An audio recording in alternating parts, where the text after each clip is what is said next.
I'd like to maybe start with an answer, with a question rather, for Matthew. As you start increasing your zinc and iron levels, are you getting a bigger seed, or is something giving? Is there compensation? What happens when you breed for altered composition?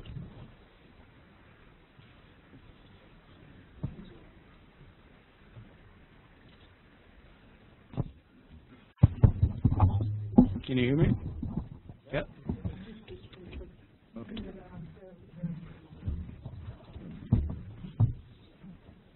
Yeah, Wayne, we always got that as a reviewer question in publications, actually, which was to evaluate on a content basis and on a concentration basis.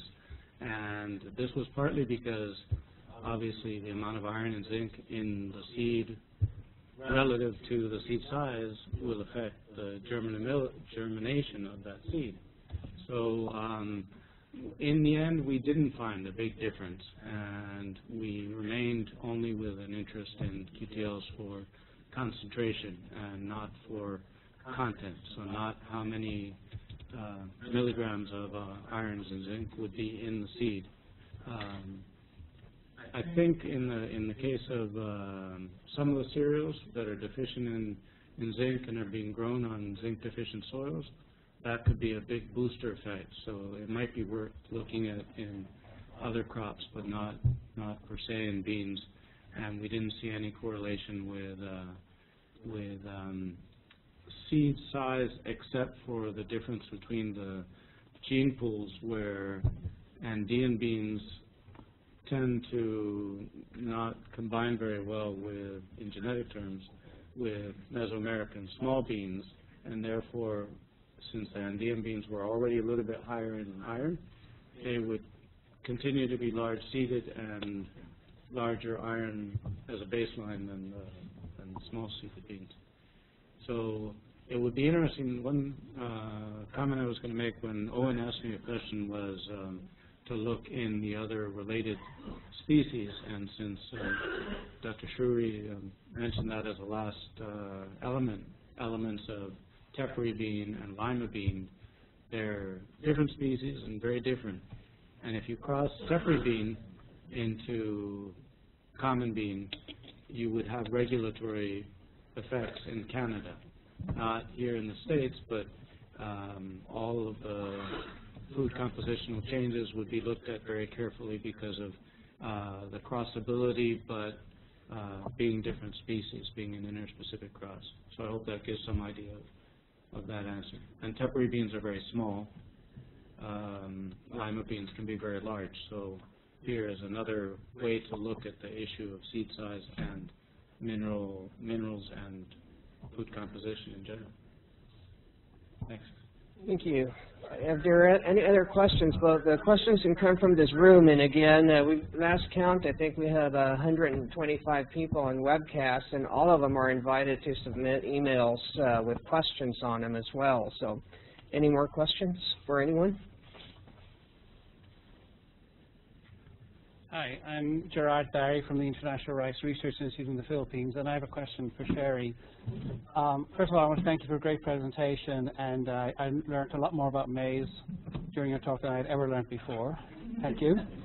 But I also claim to be really bad at math, so I'm going to ask you to do a little exercise for me, please. You mentioned that there are 55 million SNPs between varieties Landraces and Teosinte. If you took any two varieties, how many SNPs would you find between them? And then the next part of the question, if you cross those to make an F1, which is what the farmer plants, but we eat the F2, where they're going to separate again to a certain extent, what would the variation be between one kernel and another kernel on a cob? Wow. And I'm going to thank you in advance. Okay. So the first question is, if there are 55 million SNPs among this collection of Teosinte and Landraces of inbreds, how many would be different between any two inbreds? Okay, that's the question. I actually don't have that number in mind, surprisingly. I would guess it would be on the order of 1 million, or 2, or 5, or possibly even 10. I don't know. It depends on how diverse these two lines are that you're choosing. The second question is when you cross two lines that are different by, say, 1 million or 5 million SNPs together to make an F1, which the farmer plants, but then you eat the F2, what kind of phenotypes, is that the question, might we see in the segregating progeny? SNP numbers between kernels on the population. So I guess that would be if you took, let's just use a number of 1 million SNPs that are different between the two lines, and in an F2 population you would segregate any given SNP 1 to 2 to 1, homozygous to heterozygous to homozygous. That means that, let's just say, let's give these things names. B73, the line that's being genotyped in the Genome Project, and let's just say Missouri 17, which is another commonly used genetic stock. Let's just say that the homozygous class for B73 would then be 250,000 SNPs that would be homozygous B73, 500,000 SNPs that would be heterozygous, and then 250,000 SNPs that would then be fixed for Mo17. There's the math. So yes, the food that you're eating is segregating. That was easy enough. Assuming my 1 million number is right. Okay. Hi, Owen Hookingo from the USDA. As a comment to Jared Berry, I would say look at publications from Patch Novel and Nathan Springer. I think they've actually estimated B73 Mo17 SNP and indel diversity. But back to you, Dr. Flynn Garcia. How much of quality is going to be maternally determined rather than up to the embryo itself? I mean, how much protein, starch, lipid is coming from mom, and this mom is really the determinant that is, you know. Okay, so for that question, so the question then of where the variability in perhaps phenotypes might come from for kernel composition within the F2 population, that is a question of xenia effects, where the pollen parent determines some proportion of the kernel composition in the progeny, and that varies from one trait to the next. Some traits are more influenced than others.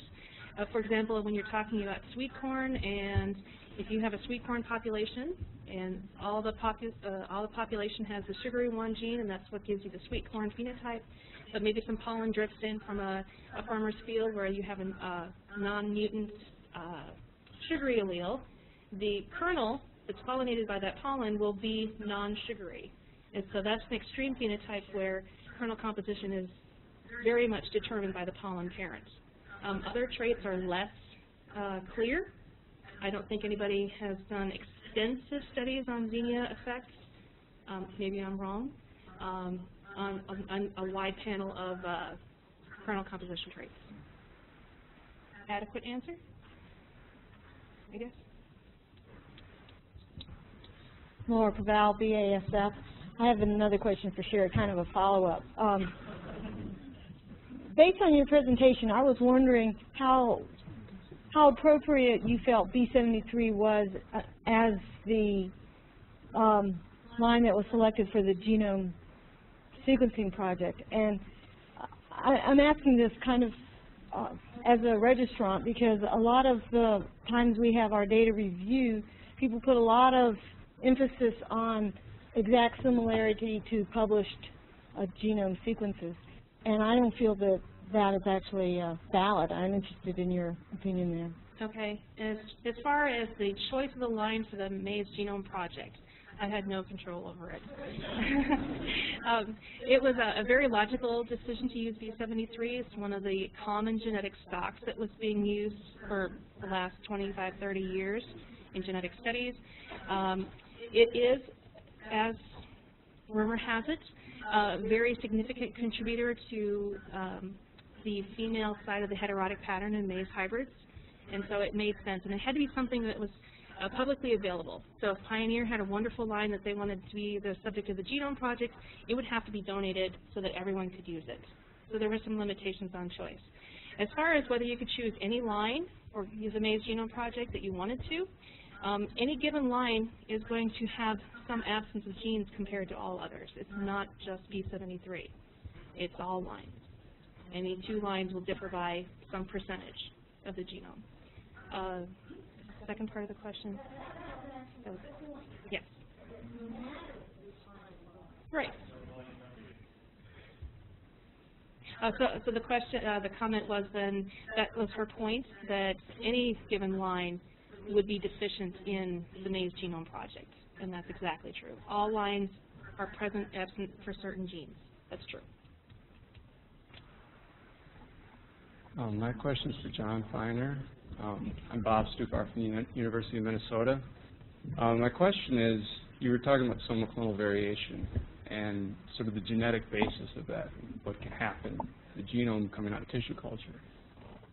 I don't know that much about somoclonal variation, but I remember that sometimes it's unstable too, right? You can lose it after a few generations because of presumably epigenetics or transcriptional changes that occur in culture that are lost transgenerationally. So I guess my question is what's the state of knowledge about the basis of somoclonal variation? Is it stable, unstable? Is this an area of interest? Well, yeah, it is an area of interest. Most of the time when you're talking about somoclonal variation, this is something that, as I said, that we try to avoid. So the best way to deal with that specific issue is avoidance. Just don't, try to minimize the amount of time in culture if possible, and try to minimize, therefore, the level of somoclonal variation. As far as the stability of somoclonal variation, if it's a genetic variant, there is going to be, some level of stability, and then there also may be some other level of instability. I think the problem is in the early days. There are a lot of literature really on somoclonal variations from the early days, and a lot of the results that people obtained in those early days was, I think, was misinterpreted. So there was a lot of variance and a lot of the regenerates that came out that showed some really unusual, morphologies and phenotypes that really weren't stable because they were probably not real stable genetic changes. So it hasn't been really that extensively studied, but I feel that a lot of the initial variants that were described in the literature were not actual stable genetic variants, that they may have been something else, and they simply grew out of that due to there are situations where there may have been a remnant effect from exposure to the growth regulators during the tissue culture process, or acclimation or something else along those lines. So not a real good answer to your question, a lot of unknowns in there, but I think a lot of the variation that was seen may not have been true stable genetic variation. My name is Will Ridley, and I'm a consultant and an adjunct instructor at St. Louis University in the U.S. And I have a question for Peter Schroery. You have an incredible data set in wheat, and I wondered if you considered making it available electronically. The ILSI crop composition database might be one option. There's other data out there in the literature as well by Janet Obert et al. That combined with yours might really be impressive. Yeah, this is a debate we've had lots of times, as you probably appreciate.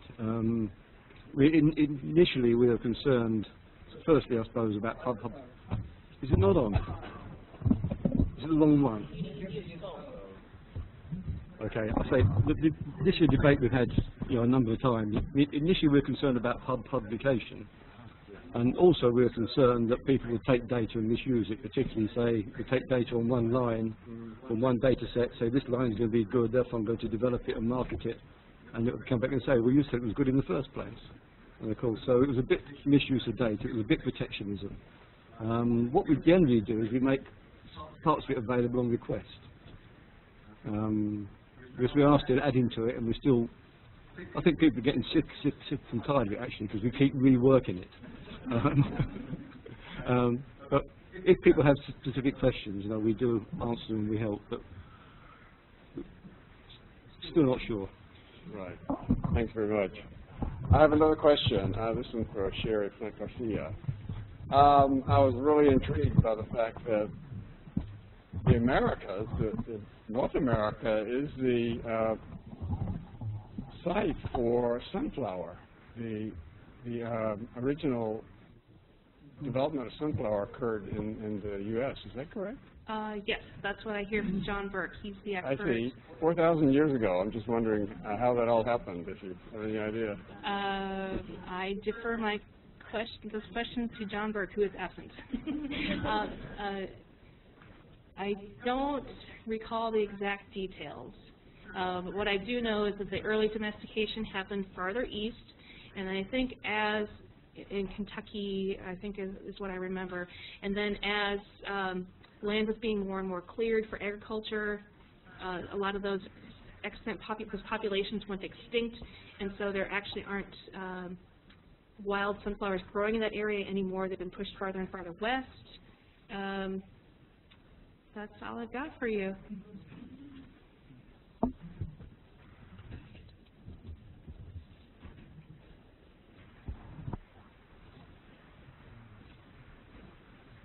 My name is Bala. I am from far south of East India, Tamil Nadu Agricultural University. My question is on the common bean, but the question goes to John Feiner. Why bean is not tissue culture friendly? Is there anything that we can do about that? Sure. So the questions, I've been working in this area in tissue culture for really all of my career, and the question relating to the response of bean as well as other crops to tissue culture response. And I enjoy telling stories, and one of the stories go back to a meeting that I went to, one of the first meetings I went to in 1986. In Minnesota. It was an international conference on plant tissue culture, and I had a couple of colleagues that I don't know were walking in front of me and saying, why is it now so easy to culture maize, whereas 5 years ago, 10 years ago, it was impossible. And they're all agreeing that it's so easy, and so I think the bottom line is the technology develops. As soon as the procedures are appropriately defined, they do become routine and they do become fairly standard. So I think with the appropriate amount of effort, all of this, everything that we do, has become certainly more routine, but easier as our confidence and our familiarity with these different systems, increase. So there's still, and what that takes is research dollars and efforts in order to develop technology, and to the point that it is easy for more people to do.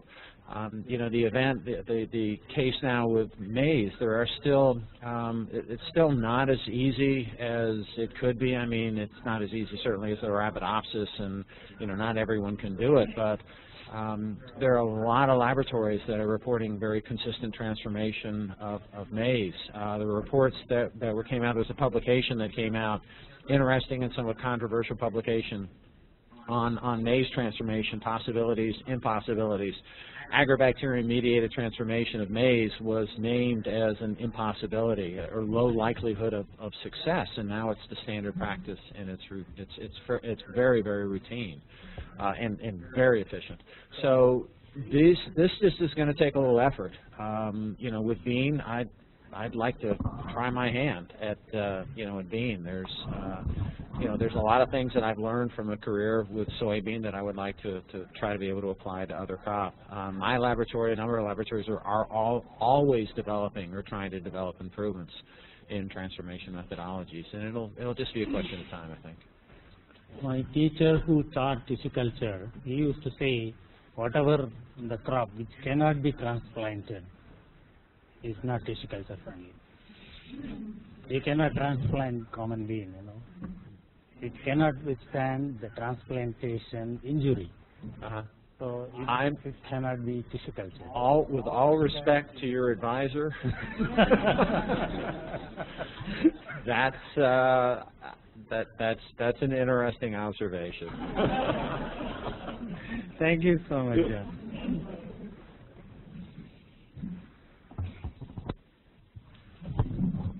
I'm Arviz from Mission Palm Oil Board. A question to John. You have mentioned a lot about the somaclonal variation. My concern is that most of the somaclonal variation you are seeing basically in the phenotypes. And then what is the importance of the somaclonal variation in terms of compositional analysis, as well as whether people look at the composition of this plant versus, I mean, the somaclone compared to the normal one. Has anyone looked at that aspect? Let me make sure I understand the question. So the question is, as far as compositional components, has anyone compared the contribution of somaclonal variation versus transgene expression? Yeah, and also the importance of the somaclonal variation in terms of our lab workshop today. The importance of that. All right, okay. As far as I understand, there's been, again, with the somaclonal variation, as far as looking at the contribution, most of the programs that I've seen try to avoid it and minimize it. I think it's unclear whether, what percent or what level of contribution, if there is a variation, if there's a variant that's out there, if there is a difference in analysis, what percent is from somaclonal variation versus the transgene. I would imagine that you could relatively do that level of analysis relatively easy as a transgene sorts out in subsequent generations. So it would probably be fairly easy to determine that. Again, the somaclonal variation is a minimal. Well, the transgene variation can often be minimal, but the somaclonal variation tends to be a surfacing of variants and mutant forms that should already be existing or can be generated relatively easily through the cell division process. It's a good question. I don't have a great answer for you. I'm just kind of hypothesizing on the level of contribution. I think would be relatively small. And then the last question is on the stability of the somaclonal variation. Like example, in the case of oil palm, I know they have this somaclonal variation you have mentioned in your presentation just now. So I think the main problem that face is not really the sterility, but it's mainly of the formation of the fruit, which is a different form where it really affects the yield rather than the fertility or the sterility of the fruit. But what people have done, I think for almost like 20 years, analysis has been done, they couldn't figure out what or a particular gene has been affected or whether a specific loci has been affected. So most of the review I read suggesting epigenetic. Could you comment on this epigenetic effect on somaclonal variation? Well, there is certainly a possibility of the epigenetic effect in order to modulate the yield at that level. One of I guess the main concern and the main problem is that when you're dealing with a crop like oil palm, the genetics on that are going to be a little bit more difficult with trees, a little more difficult to follow. There are resources, there are ways to get around some of those things, but as far as what is happening in the flexibility in studies when working with a tree crop, it's just things at quite a bit of a different level. So that's some of the frustrations. That's why I work with annual crop plants, is because I don't deal with any of those difficulties. And if there is, as far as the stability goes, it's in the magnitude of years rather than lifetimes compared. It just depends on which crop you're working with.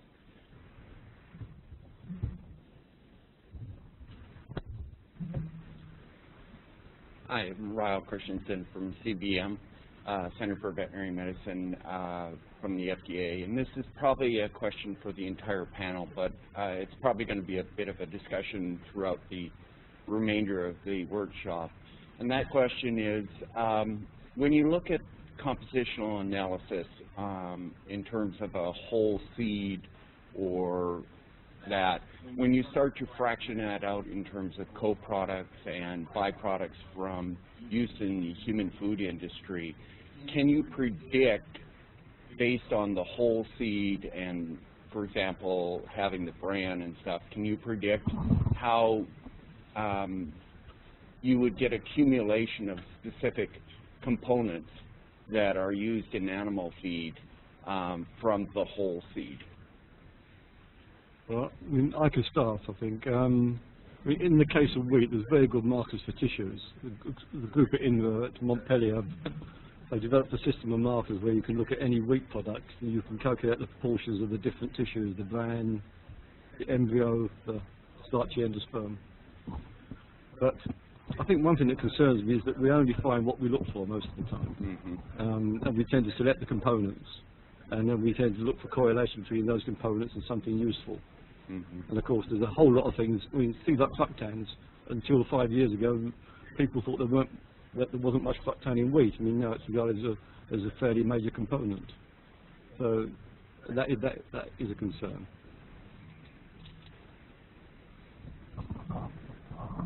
Anyone else? No.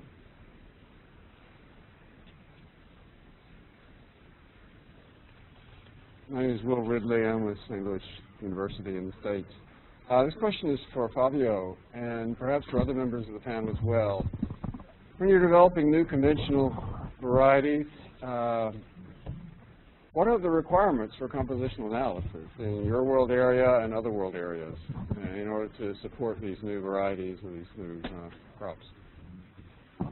Well, actually, I think there is no requirement at all. It's just assumed to be safe since it's been developed through sexual ways. But I disagree to that, because if you are crossing your elite lines with a wild relative, you cannot be really sure that you are not bringing along some anti-nutritional factor or toxic compound, which are relatively common in the wild plants as a defense mechanism and so on. The same could apply for the case of mutagens, induced mutations, where you have no idea what you were causing, mistreating the genome that way. So in conclusion, I would say that if you are doing breeding, crossing elite materials or until land races, you shouldn't worry about safety, about food safety, because that's been used as food for a long time, so it's already tested. But if you're using wild relatives or random mutations, then it would be interesting to do some tests. But I don't think there is any legislation requiring that.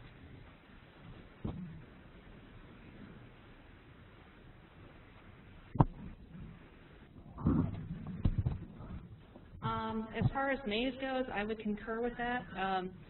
Generally, I don't think there's any traditional breeding that requires any testing of a product before it can be released. That's speaking from the public sector. I don't know about the private sector breeders.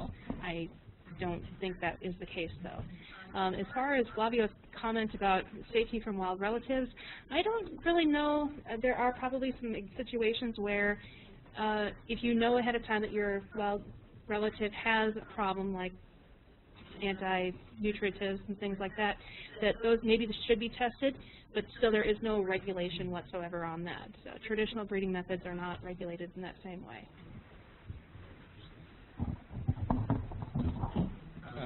There's been one case of a protein from wild being transferred in, and fortunately it's heat labile, so oftentimes I think it's important to look both at the raw compositional value and the cooked compositional value.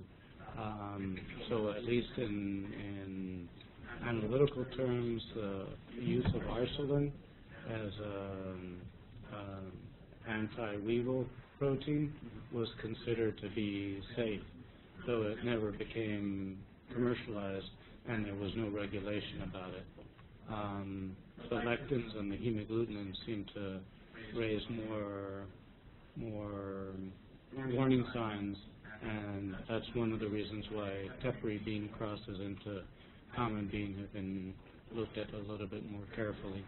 And also why wild beans, I'd agree with Flavio, that wild beans you have to look at that effect.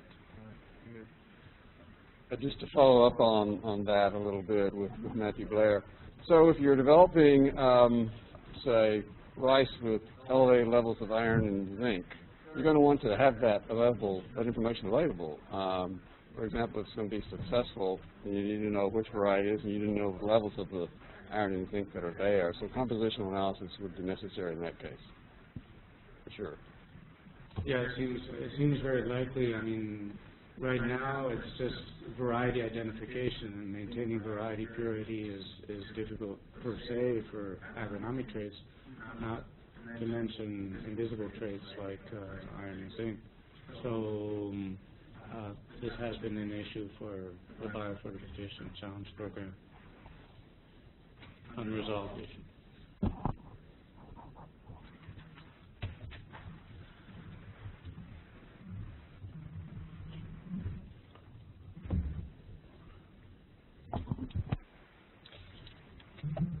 I think we've got about 2 minutes left, so I'd like to make a comment and a final question. Well, whenever we work with crops where we know there's a toxin involved, potato, whatever, it's sort of routine to test for the known toxin. What we don't test in any of these cases is for unintended consequences of some unknown toxin or some unknown problem. We test for the known problems. The final question is for, I guess, John, or for Peter, or for Flavio, or for Sherry, or actually for anybody in the audience. Since we talked about, somoclonal variation, we always try to avoid it, but I don't think we can avoid it 100%. And you mentioned anther culture. Does anyone have any feel for what % of our hybrid corn lines or wheat lines or rice lines have been through a tissue culture phase or an anther culture phase?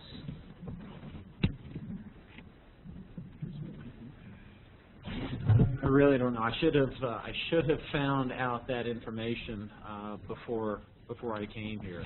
I do know that there are large efforts as far as rice that have been through the anther culture process. And you look at, so the interesting thing is you look at the the background of this. If you ask a more general question on how much of the maize or soybean has been through the tissue culture process, and then I could come back and say, well, what's the % of maize or soybean that's GM? So I don't know if the better question may be which of the the non-modified corn and soybeans and others have been through the tissue culture process. I would also assume that is relatively high. And as far as the any additional negative effects of coming through that I can't answer. These things have been, I mean, it's a combination of processes that have given rise to the to the plants that are in the field.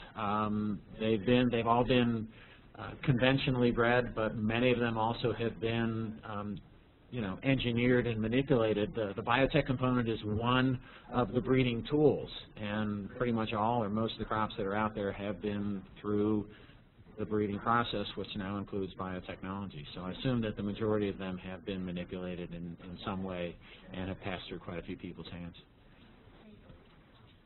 Yeah, potato. Yeah. I just want to mention one interesting case that happened to us in Embrapa. We released a rice variety derived through anther culture, and it was very high performing agronomically, very high yield. But in 2 years we had a sudden breakdown in blast resistance. But it was different from anything else we've ever seen in our breeding program. It's normal to have this decay in blast resistance, but that was so sudden. In the second year, it was impossible to produce seeds, multiply seeds, because the plant died in the vegetative stage. And its sister lines that went through the conventional method, actually they're normal until today. So definitely there must be something related to the anther culture process. I suppose for wheat, until recently I say no, but of course increasingly breeders are using double haploids which come from maize crosses. So they'll go through an embryo rescue type process from the maize crosses. But most wheat is still conventionally produced. What about corn? Does anybody know for corn? Rita?